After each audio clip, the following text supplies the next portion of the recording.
UI UX Python నేర్చుకోండి, లక్షలు సంపాదించండి. Join quality thought. కోనసీమ జిల్లాలో ఒక్కసారిగా భారీ శబ్దం అయితే వచ్చింది.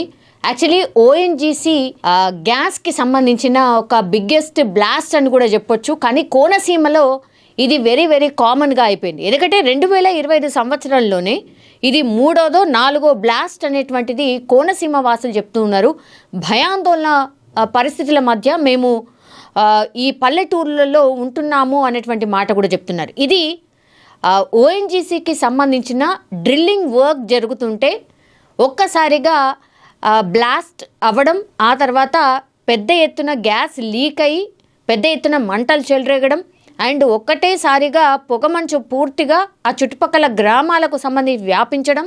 ఇప్పుడు కిలోమీటర్ మేర కూడా ఏమీ కూడా కనిపించట్లేదు. పూర్తిగా ఘాటైన వాసనలు వస్తున్నాయి. ఊపిరి పీల్చుకోలేనటువంటి పరిస్థితుల్లో మేము ఉన్నామని అక్కడ ఉన్నటువంటి గ్రామస్తులు చెప్తున్నారు. ఇంకోటి, ఈ బ్లాస్ట్ శబ్దం ఎంతవరకు వినిపించింది అంటే కిలోమీటర్ మేర ఈ గ్యాస్కి సంబంధించిన బ్లాస్ట్ జరిగినప్పుడు వినిపించింది అని ఆ చుట్టుపక్కల గ్రామాల ప్రజలు చెప్తూ ఉన్నారు.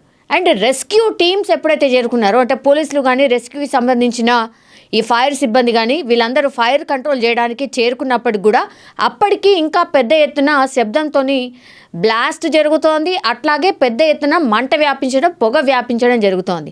దీంతో భయంతో అక్కడ ఉన్నటువంటి రెస్క్యూ చేయడానికి వచ్చినటువంటి పోలీసులు అనుకోండి, రెస్క్యూ టీం అనుకోండి, భయంతో వాళ్ళు కూడా పరుగులు తీస్తున్నారంటే సిచ్యువేషన్ అన్కంట్రోల్డ్ అనే విషయం మనకు స్పష్టంగా అర్థమవుతోంది. ఓఎన్జీసీ పైప్ లైన్కి సంబంధించి ఆర్ గ్యాస్ లీక్కి సంబంధించిన ఇన్సిడెంట్స్ ఫ్రీక్వెంట్గా జరుగుతున్నప్పటికీ కూడా ఈ ఓఎన్జీసీ యాజమాన్యం ఆర్ కేంద్ర సర్కార్ ప్రస్తుతం పట్టించుకోవట్లేదు కాబట్టి ఇంత పెద్ద ఇన్సిడెంట్ జరిగింది. ఇప్పుడు మా పరిస్థితి ఏంటి అని చుట్టుపక్కల గ్రామాల ప్రజలైతే అడుగుతున్నారు. ఎందుకంటే ఆ ఘాటైన వాసనకి మాకు అనారోగ్యం వస్తే ఎవరు దీనికి బాధ్యులు? ఈ ఓఎన్జీసీకి సంబంధించి పెద్ద ఎత్తున ఆందోళన జరిగినప్పుడు గతంలో దాన్ని అట్లా హోల్డ్ ఆన్ చేశారు. ఇప్పుడు మళ్ళా దాన్ని రీడ్రిల్ చేసి మళ్ళీ ఏదో చేసే ప్రయత్నం ఎందుకు చేస్తున్నారు అని అక్కడ ఉన్నటువంటి గ్రామస్తులు అయితే క్వశ్చన్ చేస్తూ ఉన్నారు. అప్పుడప్పుడు ఈ గ్యాస్ లీక్ అవ్వడం, మంటలు చెలరేగడం, పొగ వ్యాపించడం, లేకపోతే ఆ గ్యాస్కి సంబంధించిన ఆ గ్యాస్ స్మెల్ అంతా కూడా ఈ చుట్టుపక్కల గ్రామాల్లో వ్యాపించడం, దానివల్ల మాకు పూర్తిగా అనారోగ్యాలు వస్తున్నాయనేటువంటిది గ్రామస్తులు అయితే ఆందోళన చెందుతూ ఉన్నారు.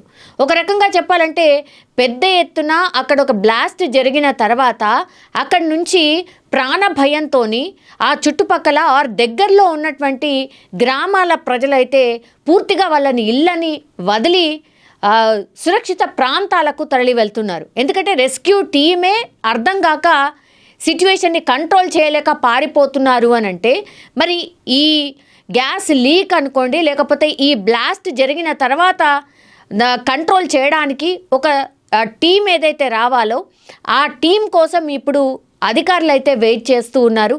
అండ్ అక్కడ ఆ స్మెల్ భరించలేక అక్కడ ఉన్నటువంటి అధికారులే చాలా దూరంగా వెళ్ళిపోతున్నటువంటి సిచ్యువేషన్. అందుకని చుట్టుపక్కల గ్రామాల ప్రజలు కూడా పూర్తిగా వాళ్ళందరూ కూడా వాళ్ళ ఇళ్ళని వదిలి పారిపోతున్నారు.